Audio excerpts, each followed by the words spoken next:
Bien-aimés frères et sœurs, vous connaîtrez la vérité et la vérité vous affranchira. Ça, c'est pas moi qui le dis, c'est la Bible qui le dit. Mais moi, je vous dis bien, vous connaîtrez la vérité historique, notamment celle de vos ancêtres kémites, et vous aurez une vision globale de ce que c'est que la vraie souveraineté politique. J'ajoute, vous reviendrez à la spiritualité africaine ancestrale et vous comprendrez les enjeux de l'indépendance économique. Et pour terminer, vous accepterez votre identité culturelle kémite et vous obtiendrez deux choses. La première, c'est la paix. La seconde, c'est le développement, à une condition.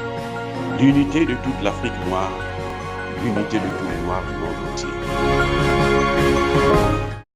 Otep à tous, bienvenue sur la chaîne des panafricanistes par essence, par conviction et par excellence.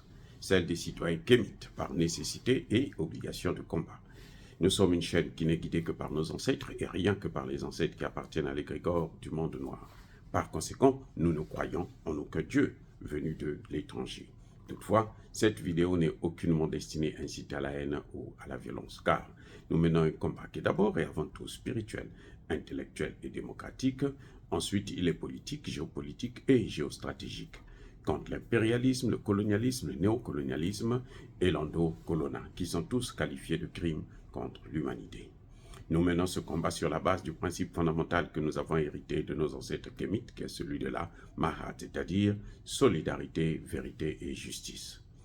Vous êtes donc en droit de connaître la vérité et nous avons l'obligation de vous dire la vérité, rien que la vérité, afin que justice soit rendue au continent africain. Et ça, c'est notre modeste contribution dans cette noble lutte en faveur de la souveraineté, la dignité, la solidarité et l'unité africaine.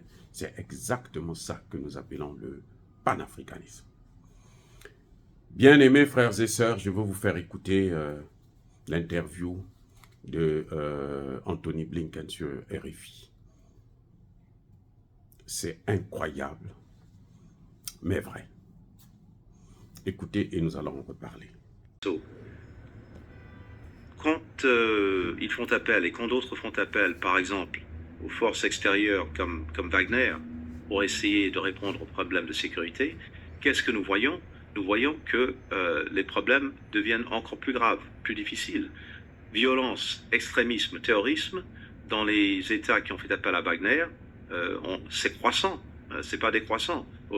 Et évidemment, l'exploitation des ressources, l'exploitation du peuple, on voit ça aussi. Donc ce n'est pas la réponse. Et on le sait, c'est pas parce qu'on le dit, on le sait par expérience dans ces pays. La réponse, c'est le retour sur l'ordre constitutionnel à la démocratie, mais aussi des gouvernements qui écoutent et qui répondent aux besoins du peuple. Tout ça n'est pas facile, les problèmes, les défis sont très importants, mais nous avons vu maintenant ce qui se passe quand on fait l'autre choix, et ça ne se passe pas bien, au contraire, la situation ne fait que s'aggraver, et surtout pour le peuple en question. Otep à tous, bienvenue, bien-aimés frères et sœurs. Vous avez bien entendu Anthony Blinken et toute la gamme de mensonges, toutes les contradictions, toutes, je dirais, les imbécilités. Eh oui, je suis outré quand notre ministre des Affaires étrangères, en tant qu'Américain, le type là, quand vous le voyez se déplacer là, il se déplace aussi avec ma part d'argent. Ça peut être 0,0000001 centime. Je m'en fiche, mais c'est ma part. Parce que moi, je travaille, je paye les taxes pour nourrir des gens qui vont à l'étranger, notamment en Afrique, pour nous faire honte. Il ment comme il respire. S'il ne ment pas, c'est que il est nul. C'est qu'il est vraiment désinformé. Il a besoin de repartir à l'école de la recherche de l'information. Mais Blinken est fou. Ou il doit être sous l'effet de la drogue pour faire des choses comme ça, dire des bêtises comme ça. Qui lui a dit que au Mali, la situation est en train de s'aggraver?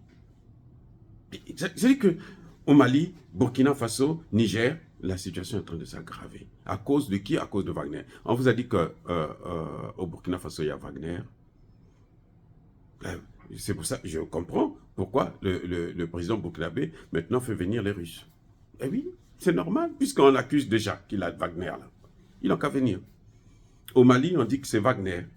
Alors qu'on voit bien l'armée malienne faire le travail. Ils ont reçu des instructions des informateurs, des formateurs, qui sont venus leur apprendre comment utiliser le matériel russe, ce qui est tout à fait évident, n'importe quel pays le fait, y compris les pays occidentaux. Bien sûr. L'Ukraine, ils n'ont pas appelé les Ukrainiens pour venir suivre les formations, pour apprendre à utiliser les F-16. Ils n'ont pas envoyé des mercenaires. On vient de tuer plusieurs mercenaires là. Il y a un colonel américain, le colonel McGregor, il vient de déclarer que 400 Américains sont morts en Ukraine. 400. Blinken veut nous dire quoi? Qu'est-ce qu'il veut apprendre aux gens? Ça, ce n'est plus l'époque où les Africains n'avaient pas l'information. Vous pouvez venir leur dire tout ce que vous voulez. Mais maintenant, ils ont de l'information à temps réel. C'est dans l'immédiat. Pourquoi Blinken ne plaide pas pour que le Mali puisse donner des preuves de l'implication de la France dans le financement, le renseignement et l'assistance des terroristes au Conseil de sécurité de l'ONU? Pourquoi les États-Unis refusent ça? Pourquoi ils insistent, qu'ils utilisent leur veto? Et c'est pour ça d'ailleurs que l'ONU est en train de mourir là. Ils sont en train de tuer l'ONU. C'est la seule institution qui nous restait pour essayer d'équilibrer, pour éviter qu'il y ait trop de dégâts. Mais ils s'en ont accaparé et ils ont fait de ça leur jouet, leur instrument de travail, de domination, d'hégémonie. Et puis voilà ce que ça donne. C'est fini. L'ONU n'a plus aucun sens. Les missions des Nations Unies, personne n'y croit. Ils ont échoué au Mali. Ils ont échoué en Côte d'Ivoire. Ils ont échoué au Congo là. 30 ans, 25 ans. Ils sont en train d'échouer. Depuis 25 ans qu'ils sont en train d'échouer. Ils ont échoué au Centrafrique. Où est-ce qu'ils ont apporté la paix? Où est-ce que les Nations Unies ont apporté la paix? Au Soudan, regardez le Soudan, ils ont divisé. Les Nations Unies, ils ont utilisé les Nations Unies pour diviser le Soudan. Et voilà le Soudan en 3 parties. Et les 3 parties, il n'y a pas de paix dans une seule de ces parties. Toujours à cause des mêmes. Mais écoutez, à un moment donné, il faut que les Africains puissent prendre leurs responsabilités. Ça suffit. Que les dirigeants africains sachent que l'Afrique ne restera pas toujours là à les regarder détruire le continent et à ne rien faire. Non. Déjà, Blinken, qui l'a invité en Afrique? Pourquoi avant il ne venait pas en Afrique? Qui l'a invité? Il n'a qu'à rester. Donald Trump avait dit, l'Afrique là, bullshit. C'est tout, c'est la merde. Nous, je préfère ça de loin. C'est pour ça d'ailleurs que je soutiens Donald Trump. Je vote pour lui et je voterai encore pour lui. Parce que je préfère encore quelqu'un qui me dit, bon écoute, moi, ta vie là, ça ne me regarde pas. Et puis je me bats seul. Mais pas quelqu'un qui vient et puis qui est là, qui fait que mentir. Un diplomate de mensonge. Mais c'est quoi ça? Un diplomate de mensonge. Et de fausses promesses. Un menteur comme il n'y en a pas. Il vous dit, et on a besoin du retour à l'ordre constitutionnel. Très bien. Ah oui, le retour à l'ordre constitutionnel, parce que on veut faire comme Bazoum avait fait. Bazoum est venu avec l'ordre constitutionnel. Qu'est-ce que Bazoum a amené? Il a amené toutes les armées étrangères de l'OTAN. Le Niger était devenu une grande base de l'OTAN. Avec Bazoum, l'ordre constitutionnel. C'est ça qu'il veut? C'est ça qui l'intéresse? Mais qu'est-ce qu'il va venir dire à nous, les Africains américains? Il va venir nous dire quoi? Quand il nous regarde là, en face de nous là, est-ce qu'il a le courage de même nous fixer dans les yeux? C'est incroyable. Le retour à l'ordre constitutionnel, on ne lui a pas dit qu'avant le coup d'État, il y avait l'ordre constitutionnel. Est-ce que l'ordre constitutionnel a arrêté le terrorisme que eux, ils ont amené? Pourquoi il ne dit pas qui a amené le terrorisme dans le Sahel? Il vous dit que non, on a mené, il dit seulement que celui qui est venu aggraver, soit Wagner est venu aggraver le terrorisme. Ok, très bien. On est d'accord avec ça. Ok? Wagner est venu à aggraver le terrorisme. Très bien. Mais le terrorisme est venu là-bas comment? Commence d'abord par le commencement. Oh non, mais nous, on est venu, on a fait, Wagner est venu aggraver. Dis au moins ça. Au moins ça. Pour qu'il ait un semblant de sens. Comme ça, on sait que non, mais celui qui parle là, il a quand même la tête sur les épaules. Non, c'est-à-dire que Blinken doit comprendre que l'Afrique, ce n'est pas le Moyen-Orient. Ce n'est pas la Palestine. C'est clair, l'Afrique, ce n'est pas la Palestine. Ce n'est pas Israël non plus. Donc le cinéma qu'il va faire dans le Proche-Orient, ce n'est pas chez nous qu'il viendra faire ça encore. Et tous les chefs d'État qui vont continuer à jouer avec faire ce jeu-là des Occidentaux, là, de l'OTAN, des Américains, payeront ça de la manière la plus forte.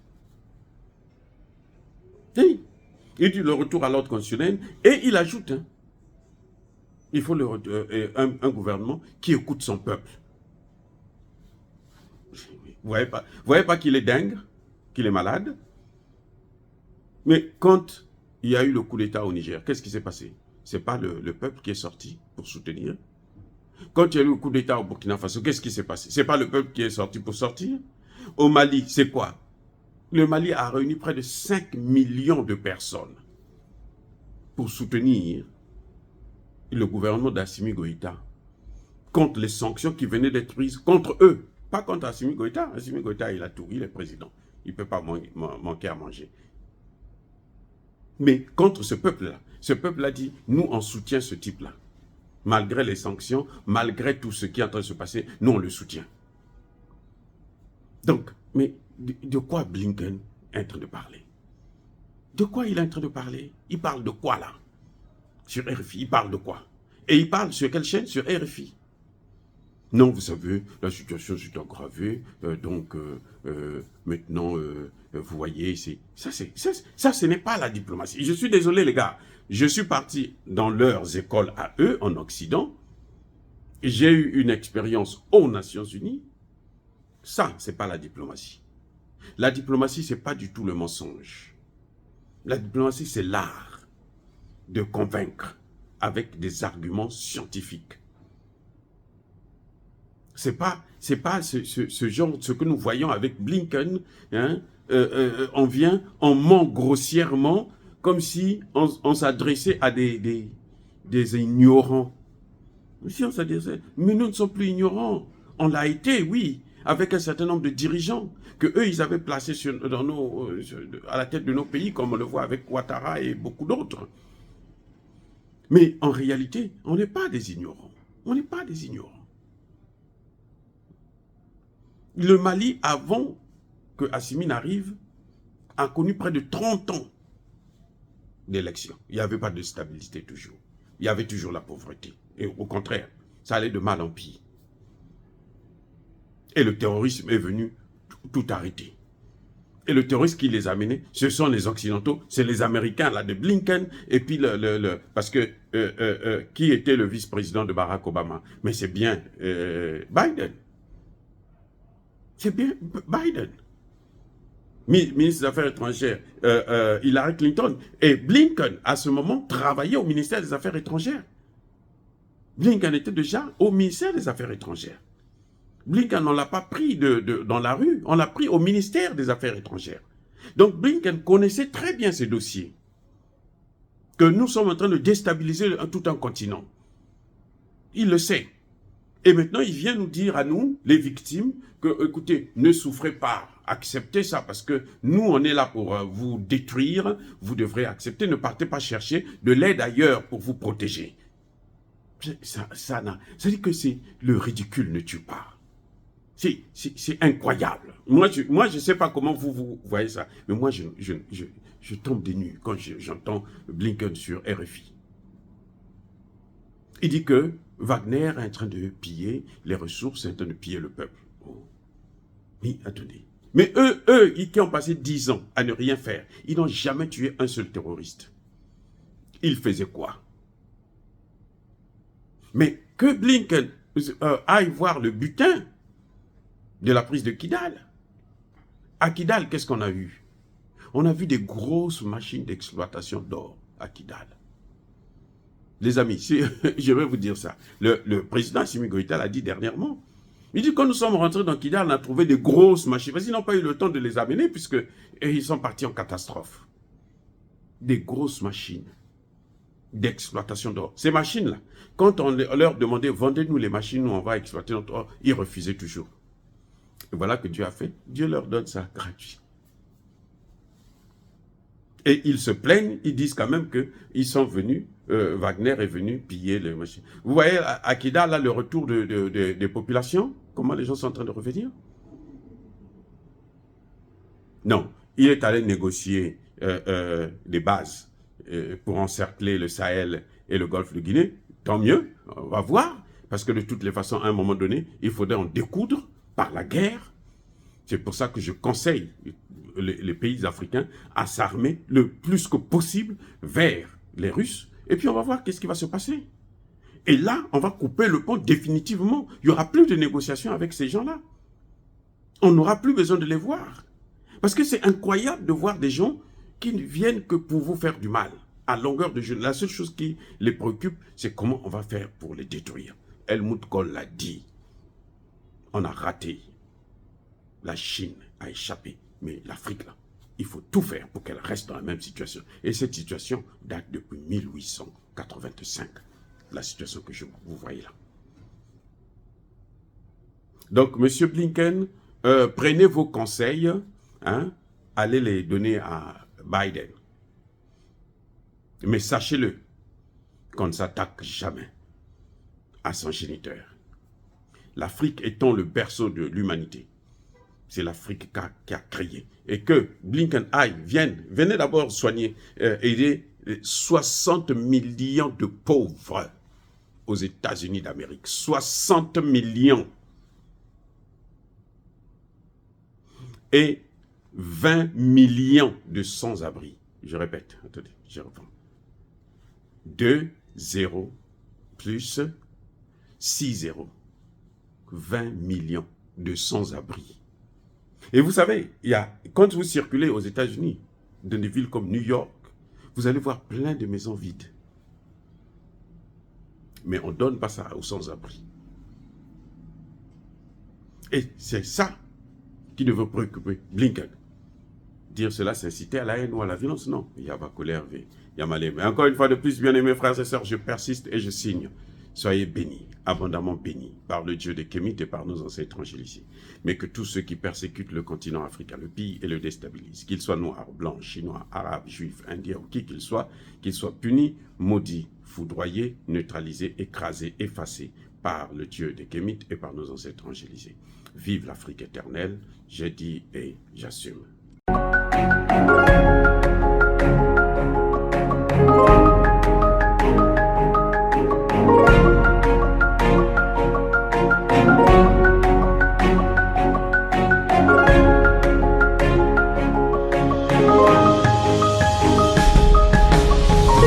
Eux, ils marchent par la foi et non par la vue. Mais moi, je vous conseille vivement de marcher par la connaissance scientifique et historique, notamment celle de nos ancêtres kémites, par les 5 sens et par l'intelligence. À vous, à Pierre.